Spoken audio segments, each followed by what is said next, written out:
to a lot of these meetings or hearings. And I want to commend you, because I think the first one that we had was maybe the one over in the Heritage Center. And there's a number of people who, maybe had never been at a public service commission hearing or meeting were there, and I think expected it to devolve into the kind of meetings that social media has caused much of our nation to turn into, where it's a bunch of hollering around and booing and just trying to be as disrespectful as possible in order to garner attention. And we talked about it at the beginning of the meeting, and with just a rare exception, maybe a frustrated moment or something like that, those of you who have been regulars at these things, or even if it's just to one or two, have been very courteous and respectful. And it is something not only on this controversial case, but if you decide to go back and review a video, all of our meetings are on our website. Go and watch, even on things that are not controversial. We still do it the old-fashioned way, where we treat people like we would like them to treat us, and where we respect one another. And it makes a good way to have dialogue. Of course, dialogue is easy when everybody agrees. When there's disagreement, it gets harder. And I think that you all, on a very serious and a very divisive case, have shown a lot of the really good old traditional Christian values that makes me proud to be a North Dakotan. So I want to thank you for that. I also want to point out the case file in this. We get dockets. A company files on a big project like this. It might be one or a couple of big 3-ring binders. It's a docket.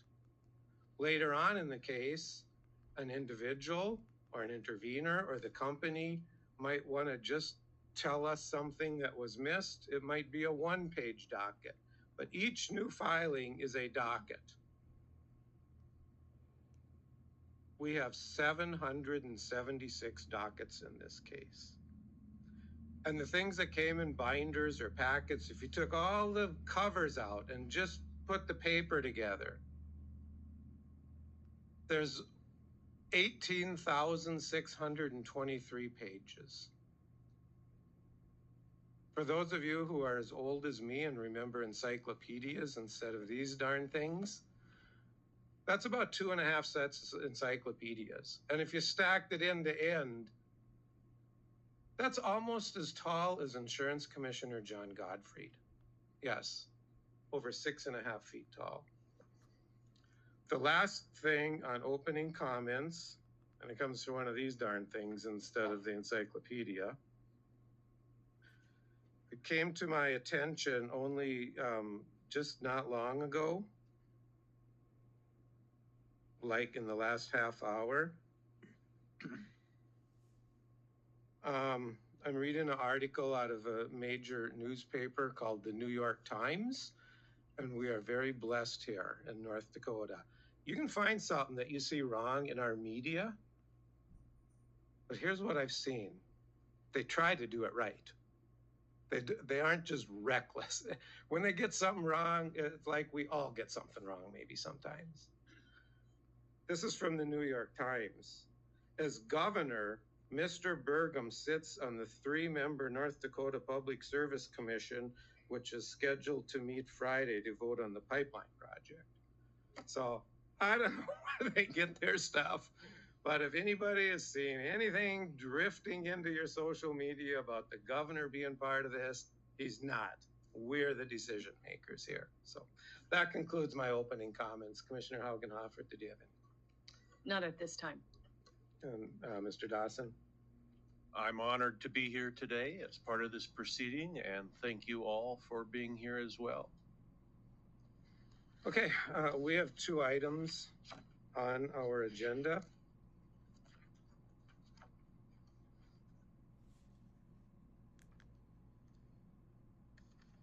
So first of all, I move the commission approve the March 18th, 2024 and April 3, 2024 special commission meeting minutes. Second. And those were distributed Yes, to you, so you've had correct. a chance to review them. Okay. Any other discussion? I have a motion and a second. Is there any further discussion? Sensing none, all in favor signify by saying aye. Aye. All those opposed signify by saying nay. Motion is approved. Okay, and then I move the commission adopt the findings of fact, conclusions of law and order on SCS Carbon Transport LLC Midwest Carbon Express CO2 Pipeline Project, citing application case number PU-22-391. Second. So I want to explain this order as well as possible. So these orders that we do typically have some preliminary statements, some factual findings, some conclusions of law that we have to make, and then what our order is. And so some of these early preliminary statements, I just want to review the case a little bit. On October 17th of 2022, so slightly over 2 years ago, Summit Carbon Solutions, and I'm going to just call them SCS the rest of the way. I hate all the acronyms, but I'm not saying Summit Carbon Solutions every time. Filed applications, 2, for a certificate of corridor compatibility, and the other for a route permit, and I'll explain that distinction as we go, concerning about 320 miles of carbon dioxide pipeline. It would be in Burley, Cass, Dickey, Emmons, Logan, McIntosh, Morton, Oliver, Richland, and Sargent counties. And let me just kind of explain for those who have focused mainly on your own areas. So one leg of this kind of starts by Castleton at the Tharaldson ethanol plant. And also there's one coming in from Minnesota. I don't recall exactly where because it's not our jurisdiction, but it comes in down by Wahpeton. And then Wahpeton is in Richland County. Castleton is in Cass. Down in western Richland County, they come together and merge, and then they flow kind of southeasterly through Sargent and through Dickey counties and go down, actually angle down into South Dakota for a little ways. There's another leg coming up from South Dakota and before that, wherever all. They meet down there, become one, and then it comes up into McIntosh County, crosses just a little corner of Logan County, through a good part of Emmons County, into Burley, comes up, crosses the interstate out kind of by the truck stop out east of town, goes up north almost to Baldwin, crosses over and comes back, crosses the river, goes west very near the Morton and Oliver County lines, which is in most cases probably about 7 or 8 miles north of the interstate, until you get, it's been a while since I looked at those maps, maybe about 7 or 8 miles from New Salem, I think. And then it would start to kind of go strictly in Oliver County, kind of northwesterly up to where their proposed sequestration field is. This agency has nothing to do with the sequestration field. That's the Industrial Commission. So a little background on where we're talking about besides, in many of your cases, near your home. So I mentioned the 2 things they requested. One is their certificates, but then they also requested to waive procedures and time schedules. And I don't want there to be a perception that this is some weird thing that everybody else has to jump through and they're wanting a waiver on it. Back like in the 70s when siting was started, the way it was done back then, companies would come in, they'd get a corridor approved, however wide that was.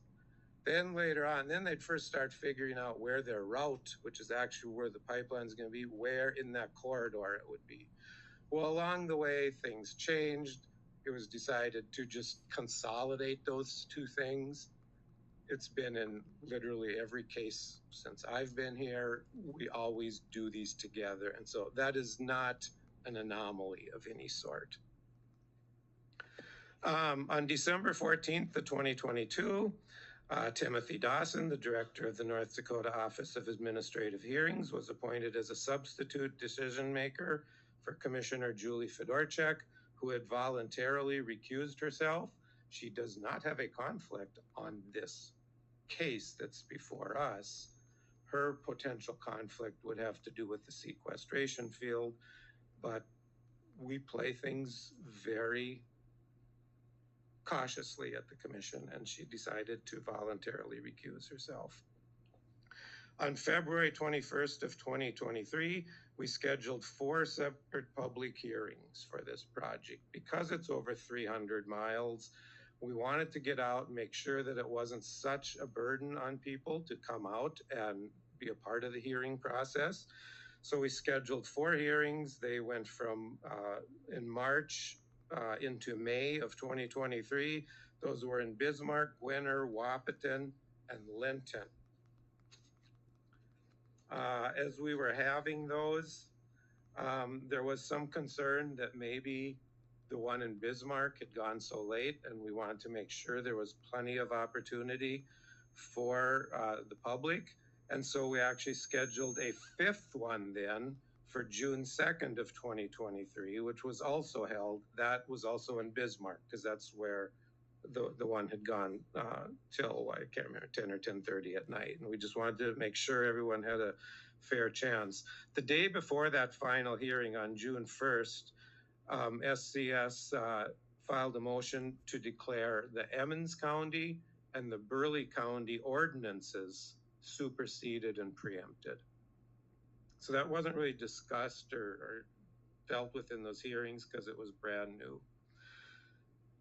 On June 27th of last year, we held a separate hearing on protection of information. That was largely around the plume modeling and safety type things that we typically keep protected so that the bad guys don't have all the information to get a jump start on anything that they would want to do to cause problems. Then on August 4th of last year, we issued 2 orders. One is we granted the protection of that plume modeling information. The second was we denied the application for the certificate of corridor compatibility and for the route permit. We said it did not meet the standards. On August 18th, SCS filed a petition for reconsideration and asked for a limited rehearing where we would strictly address the flaws that were highlighted in our order. On September 7th, they filed a notice of route adjustments. On September 15th, we granted their petition for reconsideration. However, our reconsideration, the scope of it was not nearly as limited as what they had requested. We delved much more into the whole case, not just the specifics of the denial.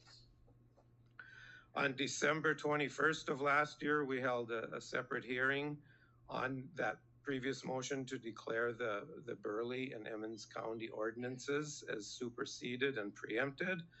On February 7th, we issued an order declaring that a route permit based on the law and the administrative code of North Dakota that we go by to reach our conclusions, that those conclusions do in fact automatically supersede and preempt any local regulations except road use agreements. Those are mentioned specifically in the law. There, we would only preempt them if we determined they were unreasonably restrictive. So then we got to last March, we scheduled 3 more public hearings in the April to June timeframe. Those were in Mandan, Wahpeton, and Linton.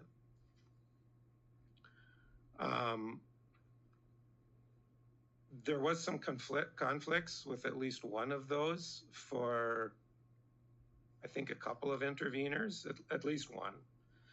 And so in addition to those, we scheduled technical hearings for May 28th, May 29th, May 30th, and June 3rd to make sure that everyone had a chance. The technical hearings were held, I'm just going by memory, I think we ran out of people to testify. I don't think we held them on all those days because it was just finished. A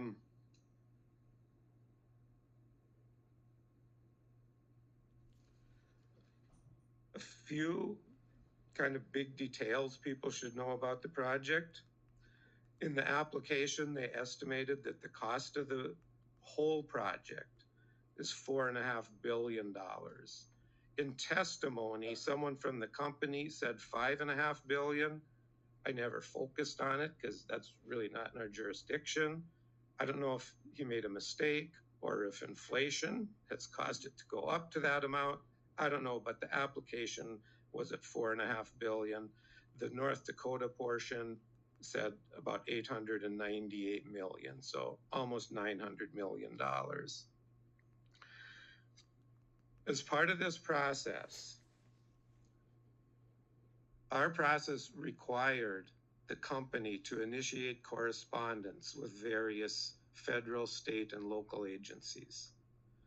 10 local agencies, that would be the 10 counties, 24 state agencies, and 10 federal agencies. All were notified of this project and the details of it and given opportunity. Some commented and participated. Some apparently felt it didn't impact their area, but they weren't in the dark. Our process here required SCS to notify and initiate correspondence with 44 agencies. So during our hearings, there were a lot of concerns expressed. I'm going to kind of categorize them. Issues of eminent domain, foreign ownership, unfair tactics in acquiring easements, safety compliance with PHMSA construction and operation, the policy of permanent sequestration and storage of CO2. And those are things that some of these I'd love to have some power over, but I don't. These are things that are outside of our jurisdiction. And that's just the law. They're in other jurisdictions. Two of them I want to address personally a little bit. For those of you who don't know, outside of this job, my home is up by Hazen. For the last 20 plus years, I've had a CO2 line, and I'm not really comparing the two in size. It is much smaller than this one, but it is a high pressure CO2 line. Less than 10 miles from my house, and I am downstream from it in both ways. I'm downstream if we have a predominant northwest wind. I'm also downstream in that the creek it crosses ultimately flows within about 100 feet of my house. And so if there were a guillotine cut, it could very well be there. And so I remember when that was coming in, I was in the state Senate and wondering about what the safety implications were. Because I remember growing up in that area and everybody being in shock about the oxygen plant at the Dakota gasification plant. Lots of people were in fear. One spark, an oxygen storage facility the size of the one at DGC, if that thing ever exploded, I don't know what it would do. Nobody had the science, but there was speculation it could just wipe out Beulah and Hazen. I don't know, but I choose not to live in fear. But it is a concern. The other thing is with eminent domain. And I'm going to tell I've not brought this up in hearings, and I'm sorry for occupying a lot of people's time, but this is the time I'm going to get this off my chest. I understand why so many landowners are so offended by the prospect of eminent domain. And I think I understand it better than most people because my family has lived it. When I was a young person growing up, it was, and I'm not going to say used, I'm selecting my words carefully, it was abused against my family. And not for a pipeline that now we get to farm over or for a power line that now we get to farm under. I've had experience with those too. The one I'm talking about, they eminent domained my family without ever once stopping to negotiate, to build a highway, to take the land, not use it for a secondary purpose, but to take it, build a highway with no culverts so it could also provide flood protection for the city. And we're on the wrong side of the dike. So we're in the flood zone now. And back then they didn't have to offer any kind of rate. They came with a check for $25 an acre. That's what my father got until he went to court and fought. I understand how offensive it is. I also understand we wouldn't have big interstate pipelines. We wouldn't have big power lines. You can almost always find one landowner for whom money is not an object. And so I understand that occasionally it's needed, but I damn sure understand it ought never be abused. On February 10th, the Bismarck Tribune ran an editorial. And one sentence read, if the PSC decides to approve the pipeline, it should encourage Summit to use eminent domain, should encourage Summit not to use eminent domain. There I go reading. See, that's when I get in trouble. I certainly do encourage the company not to use eminent domain, at least not more than absolutely necessary. It is something that burdens families for generations. Eminent domain should never be abused. Some other things that we heard about. Commenters asserted that greater setback distances should be considered. But the North Dakota Century Code, the law of our land, says 500 feet of an inhabited rural residence must be the avoidance area unless waived in writing by the owner. The company has assured us, I think it's a very small number, and that the waivers have been granted, or waivers. Several commenters expressed that the project will cause harm to their drain tile systems. But we also heard testimony from Mr. Ellingson of Ellingson Drainage, who installs and works on these. He testified that the company has been hired by SCS to repair or replace any drain tile systems damaged or modified. And Dr. Shearer, who's an associate professor at NDSU, testified that the drain repairs can be done successfully. It was also asserted that the project will cause significant adverse effects on the value of property. However, others provided direct testimony refuting those assertions. A number of commenters mentioned that the project will make them unable to purchase liability insurance due to the risk of a release. SCS has testified and gone on the record.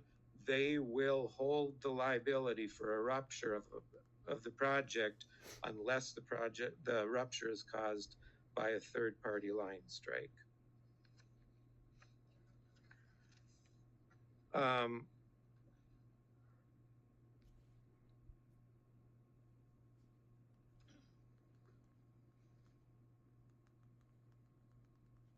Along the way then, outside of the hearing process, in addition to that February 7th order on ordinances that I had mentioned, SCS requested that we find that a permit not only automatically supersedes and preempts local zoning ordinances, but even if they do not, that the Emmons and Burley County ordinances are superseded and preempted because they are unreasonably restrictive and conflict with state law. Initially, I didn't want to really go there. In talking with attorneys, I think I understand better the point of covering all bases. I'm quite confident this will be litigated along the way. If we were wrong in our conclusion, should everything start all over, or should we just make both determinations so the court knows, and however the courts ultimately decide, that we have weighed in since we have the information to make the decision. So in researching it, as I said, the state law is 500 feet from residences. Our administrative code that is put forth by the PSC actually adds to that and includes schools, just in case somebody would have thought they can get closer to a school and, well, no one actually lives there. So we've made sure that that's covered as well. But it's 500 feet. Now, if a county came in, and I'm not speaking for the commission right now, I'm speaking for myself.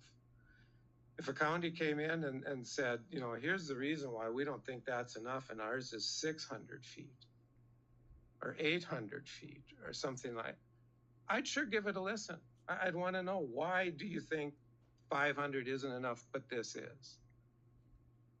Even if it was double or triple, you know, 1,000 or 1,500 feet. But the Emmons County ordinance is 7,920 feet. More than 15 times what state law says. Burley County's is even more than 20 times what the state law says. Now, while I believe, and I'm quite confident the court is going to find that we are interpreting it correctly, that whole thing about whether it's unreasonably restrictive, I believe that strictly applies to the road use agreements, because that's the one thing that we don't automatically supersede. However, if it was determined that these other ordinances like setback are not automatically superseded, then the question becomes, are they unreasonably restrictive? Well, I didn't want to even go into that when we had our initial ruling. I guess we're kind of boxed into a situation where we kind of, when there's this much difference between the two, I think we need to decide either the legislature is being unreasonable at 500 feet or the counties are being unreasonable at 15 to 20 times that amount. So I'll get into what this proposed order would conclude when we get into the conclusions of law.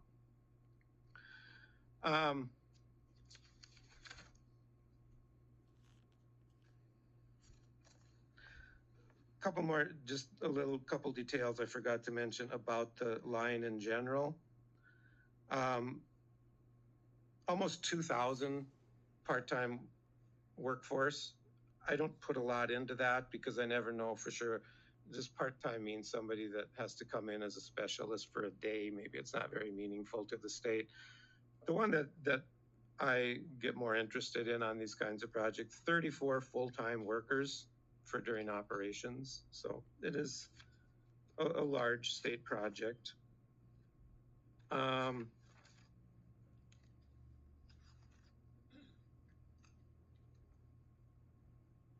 Along the way, and this is, I think, completely due to our process here. Maybe they'd have done it anyway. We can give them the benefit of the doubt. SCS has filed a new dust control plan. We talked about that at one of our most recent meetings. The dust control plan talked previously about watering gravel roads near residences. And that's been something that has bugged me for 30 years, way before I ever even thought about this job, because frankly, we can seal our windows and stuff in our houses. To me, it was the cows that I was worried about. Well, they have updated their dust control project, and it now watering will include, but is not limited to, unpaved county roads near occupied dwellings and at locations where use of such roads is reasonably expected to have an adverse impact to nearby hay production land, livestock grazing land, or actively growing crops. There's a place where I commend the company and I thank you for that commitment. It's really important to these landowners. And remember, even when a project has easements, you don't have easements from all the people whose land you're driving by. You're driving by a lot of other people who had no say in it.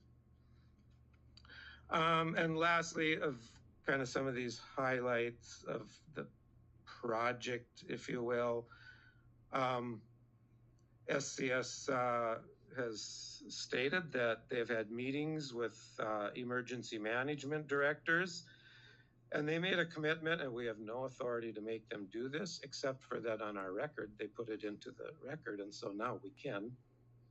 But voluntarily, they have committed to providing CO2 monitors, a $50,000 grant to each of these 10 counties, plus another $1,000 per mile of pipeline in their county to each of the 10 counties. So, that's on average, $80,000 to $90,000 for each of the counties for their emergency services teams. They've committed to not less than $100 million of liability insurance for the project, and not less than an additional $25 million in general liability insurance strictly for the North Dakota portion. There are 9 conclusions of law here. A lot of them I don't think most would find interesting. They'll be available on our website. They're not a secret, but I'll highlight 2.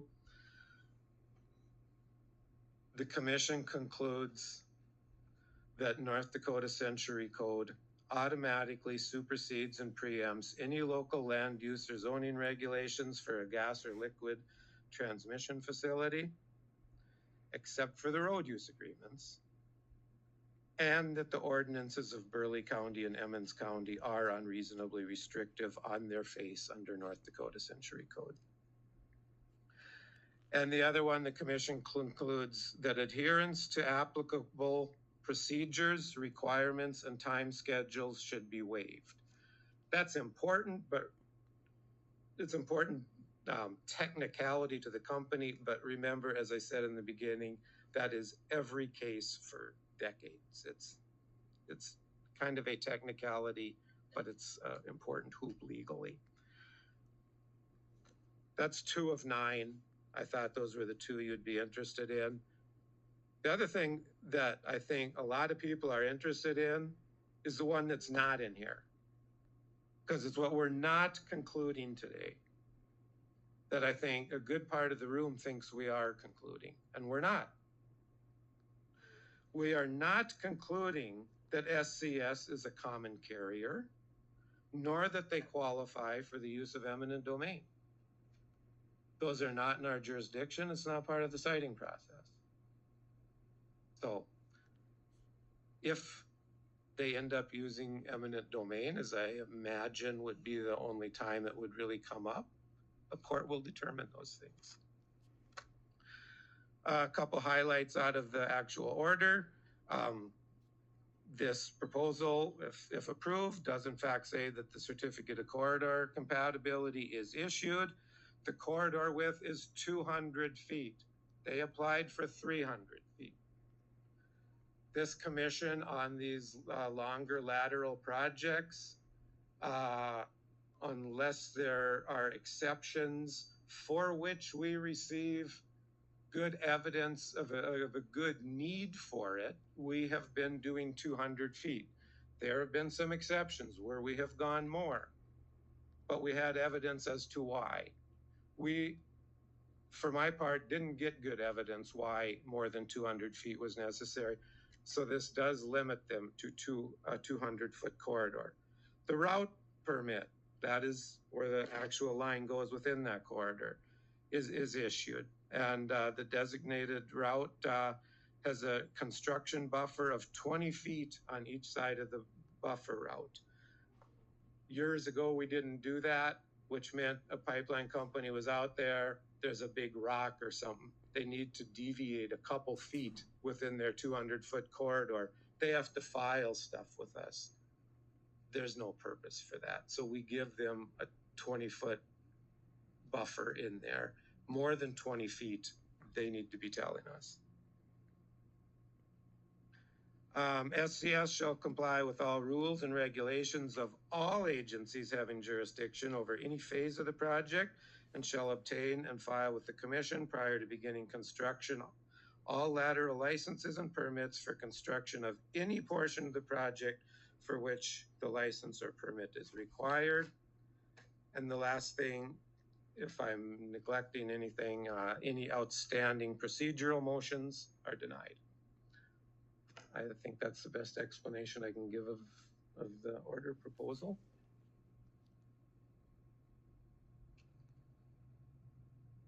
Have a motion and a second. Is there any further discussion? Yes. Good morning, everyone. For those of you who do not know, my name is Sherry Haugen Hufford, and I'm proud to serve on this Public Service Commission. As we conclude our work on the petition for reconsideration of Summit Carbon Solutions CO2 pipeline, I want to emphasize my unwavering commitment to uphold the law in every decision I make. The Public Service Commission's role is clearly defined to ensure that all siting requirements are met according to the North Dakota Century Code, and that every decision we make strictly adheres to these legal guidelines. As your elected representative on this commission, I am bound to follow the law. Nothing more, nothing less. To the many community members and landowners who attended our hearings, thank you. Your participation brought critical information and insights, and I want to assure you that each concern raised, whether it was about public safety, property rights, or the impacts of eminent domain, we carefully reviewed and weighed. We have taken the time to assure that your voices are not only heard, but are integral to our assessment. From day one, my goal has been to fully consider and examine every piece of testimony and evidence presented. It is also essential to address the broad content of carbon management. For over 30 years, North Dakota has managed successfully the CO2 transportation and sequestration projects like the Great Plains Sinfield's plant CO2 pipeline, operating safely and effectively. Our state has a history of reasonable pipeline management, and thousands of miles of pipeline operate under strict state and federal regulations, particularly those established by the Pipeline and Hazardous Materials Safety Administration, which we reference as PHMSA. Carbon capture technology incentivized by federal programs is part of a large national strategy to advance energy goals, manage carbon dioxide emissions, and it remains a tool for energy producers and users to develop and expand a marketable commodity. To all the landowners, please know that state law provides protection and legal remedies regarding the use of unfair tactics in acquiring land. Your rights are safeguarded and resources are available should you choose. However, the core of this proceeding is someone's petition for a siting permit for a 332-mile CO2 pipeline across 5 North Dakota counties. As a commissioner, my duty is to evaluate this petition solely on the basis of the legal criteria set forth.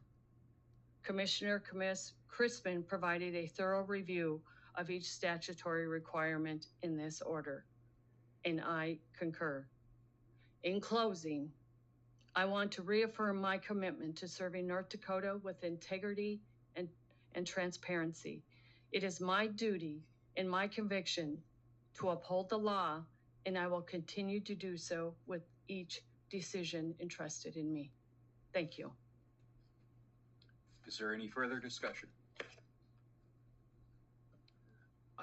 I would like to thank Commissioner Chrisman and Commissioner Haugen-Hoffert for going through the decision and for the comments you've made. I am not going to add anything to it.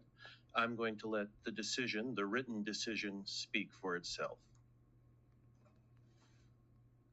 Is there any further discussion? Sensing none, all in favor signify by saying aye. Aye. Aye. All those opposed signify by saying nay. Motion is approved.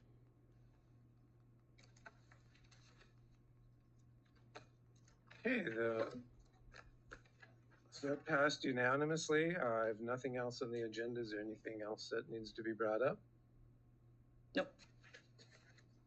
Okay, with that, we are adjourned. We can take, I don't have a lot of time. We can take a couple questions from the press if you have questions. Thank you, Mr. Chairman. So just to be clear, the commission's approved a siting permit for Summit's proposed route in North Dakota, correct? Correct. Does that come with any conditions like we saw in the state of Iowa? They wanted Summit to get approvals in the Dakotas before construction could begin.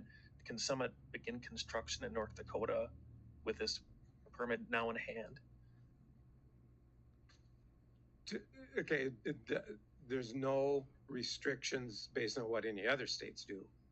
And by the way, other states have different laws on things like eminent domain and all that stuff too. But so not that restriction. However, there's 18 pages of information here and they have to follow all this stuff. So there are restrictions, but it's approved conditionally on following them. Okay, thank you.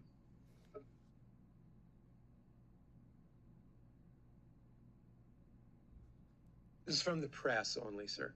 Just to be clear then, how will it be monitored? Will it be the commission's job to monitor the construction and make sure they're doing things all right? I don't think your mic is on.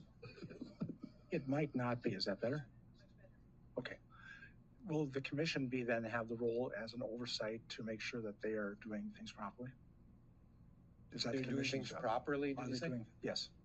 Yeah, there'll be construction managers and things like that. Yes, there will be oversight. Okay, thank you, everyone.